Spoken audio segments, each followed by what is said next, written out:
Rusia merilis video detik-detik rudal Bastion diluncurkan seperti dikutip Tribun Timur dari media resmi Kementerian Pertahanan Rusia Rabu hari ini. Targetnya aset dan infrastruktur militer Ukraina yang telah teridentifikasi. Rudal Bastion dikenal sebagai sistem pertahanan bergerak yang dapat menyerang kapal permukaan.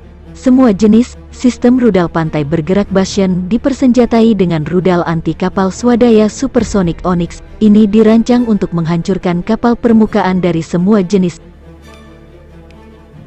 September tahun 2021 lalu, Rusia menggelar latihan tempur di Crimea termasuk memakai rudal Bastion.